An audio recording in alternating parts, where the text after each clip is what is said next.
Welcome back. We are in day 30 today, and I really wanted to talk about what is true desire versus what are just ideas. And this is a bit of a nuanced conversation. And this is coming up because yesterday in conversation, I was really talking about the depth of that desire and understanding. I was being a bit of a permission slip to go for what you really want. And this begs the question, well, what do I really want? How do I know this is a true desire? Or how do I know if this is the right idea? Or how do I know the nuances between? And this is meant to just simply be a guide for deeper understanding of oneself, because I, of course, could never tell you what is your truest desire in your soul. But what I do know is that true desires are given to us by the Creator, God, universe, Mother Nature, divine, whatever you believe in as a higher power. That each one of us has a purpose here on this earth to fulfill, to live into. Whether that's through your belief in reincarnation or whether that's through your belief of just fulfilling your purpose in this lifetime. And I wanted to go into a little bit of a story. There's this song. I can't tell you what the name of the song is right now, but at the beginning of the song, it starts with a story, and the story is about a man who meets this really successful entrepreneur, someone who he's really inspired by. And he says, "I want to be six. I want to make money. I want to be successful. I want to make as much money as you. Like I really want to go for it." So the man says to him, "Okay, if that's what you want to do, then I want you to meet me tomorrow morning at the beach at 5 a.m." He said, "Well, I want to make money. I don't know what going to the beach is going to do for me." Man says, "Just trust me. Meet me at the beach at 5 a.m." So the kid goes, meets the man at the beach, and he has him walk into the water. And he said, "Go a little bit deeper. Go a little bit deeper." And he's like, "I don't understand why we're doing this. Like, I just want to make money. I just want to be successful." The man says, "Keep going deeper. Keep going deeper. Keep walking into the water." And he gets all the way down to the point where his head's almost covered in water. And the man says, "Go even deeper." And he goes underwater. His head's underwater. He's like, "Stay down as long as you can." And when he comes up, he says to the kid,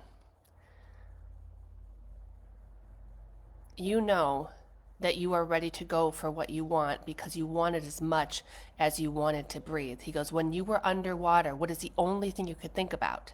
He said, "I wanted to breathe." And he said, "Yes, you are ready to go after your desire when it is the only thing you can think about. You want it as much as you can breathe, or as much as you want to breathe." And that's in the nature of true desire.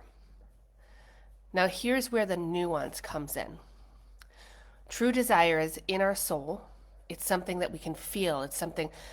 For me, it's something that I've been feeling my entire life. I've had this desire. I've had this knocking on my soul. I've had this realization that there's more for me, that I can create more, that I can do more, that I can be more, that something big is supposed to come out of me, and I've recognized that and I felt it. It's not something that somebody told me. My parents weren't hard on me telling me that I had to do something. It was something that purely, like, I sometimes fought because I just wanted to be able to settle sometimes into this life, like just do what other people are doing. They seem to be happy. Maybe if I just could exist at a basic job and do the basic things and find satisfaction in that. And there's nothing wrong with those things. I know people that have incredibly rich and fulfilling lives in all sorts of different ways. But for me, this desire just kept calling me and calling me and calling me. It's like in the quiet moments, it just would not let me rest. And so that is where true desire lies. There's the level of true desire where you want it as much as you want to breathe. You don't know how to fulfill it necessarily. You just know that there's something about it, there's something about what is for you that is persistent, that will never go away until you answer that call. And then there are ideas that come in, maybe ideas that are popping in and out. You know, ideas are kind of like popcorn. I love, who is it? Elizabeth Gilbert in her book, Big Magic. I love the way she describes ideas. It's an incredible book. And she talks about ideas as they're things from that, the universe wants to see expressed.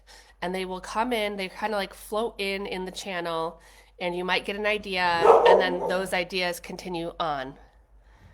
Right? The idea, Olive, come here. Those ideas will continue on. Those ideas, if you accept the idea, it can come through you and come to fruition. If you don't accept the idea, it will move on to somebody else. It will continue on, and it will land in somebody else's awareness, and they will create it, right? The ideas that come to you are not always meant to come to fruition through you. They can be moments in time. They can be, you think of a new way to make suitcases easier for travelers, but it's not necessarily something that you were meant to create. Maybe you just had the idea and you decided it's not for me, I'm not going to pursue it. So ideas come in and out, and sometimes those are possibilities of how you will fulfill your destiny. But the core of your desire is something that you want as much as breath. It's part of your life, it's part of your soul, it's part of your creation, it's part of everything that exists within you. And then there are other desires within that. There's desire for money, or desire for success, or desire to own a home, or desire to, these are all desires / ideas that can be attached to that. Right? These things can come through that. But what everything comes through is the deep desire within you, that calling within you, that expression that needs to be expressed. Money or all the other things that come from, Olive, that come from within you, right? All of those other things. Money is simply, hey, come on, Olive, come here. Money is a byproduct of you fulfilling your desire, of you honoring what is true for you. Your dream vacation is a byproduct. You owning a home is a byproduct. You having a fulfilling romantic relationship is a byproduct of you answering the desire within you, you honoring the truth within you. And so I just wanted to really speak to the depth of desire, of how it's not just a fleeting idea. And ideas, like I said, can be part of the framework of it.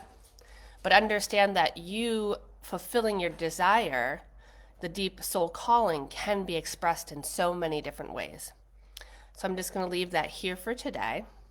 I have some really cool things coming in February, so I'm excited to tell you about them on Celebration Sunday. And I have something for tomorrow, as always. But I hope you have a beautiful Friday, and I will talk with you soon.